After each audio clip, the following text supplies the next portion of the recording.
TED Ed Club.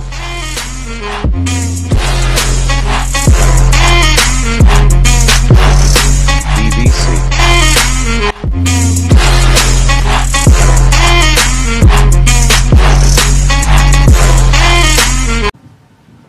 Why do the humans only go to school or for work?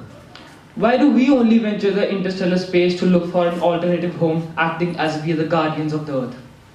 Why do we first devastate the Earth and then make dire attempts to save it? 13.8 billion years ago, the universe was formed.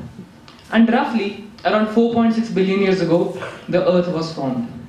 The Earth was going just fine. And then, you all know, the humans happened. Humans represent a really weird change in the universe. I mean, so far as we know, we are one of the most complex things in the cosmos. Whether you measure complexity in terms of cultural or biological building blocks, I mean, we're kind of amazing. We invented the internet, planes, steamers, and whatnot. There has to be something peculiar about us. And yes, there is. The simple and the rather obvious answer is that we all have a well-developed and an intellectual brain. And this brain has taken us in a few thousand years from stone tools to rocket engines to being able to have this conversation. And indeed, the imperfect step-by-step evolution did make us highly intelligent. But still, we were left with our prefrontal cortex is too small and the adrenal glands may be too big. And humans do have a darker side. And it's definitely not our fault. It's rather biologically natural. That is, in times of perceived crisis, the pathways to the thinking brain are bypassed and impulse overrides reason. Take for instance Mumbai. Mumbai on 29 September 2017 was struck by a horrible tragedy that saw 22 people dying following a stampede. A woman victim of the stampede, fighting for her life, was deliberately molested by a bystander. Yes, it's the same intellectual and well-developed brain I was talking about just moments ago.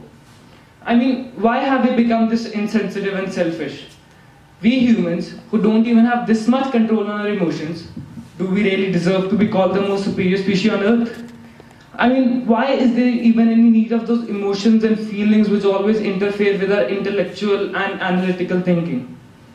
But come to think about it, we humans, if we were to drop our emotions, would simply lose our soul essence.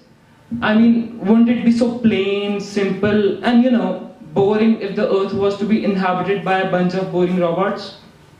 Well, so in the end, I would just simply emphasize on the fact that even though in this unimaginably large and still expanding universe, we humans have a petty existence, but out of 8.7 billion species on Earth, we are really special.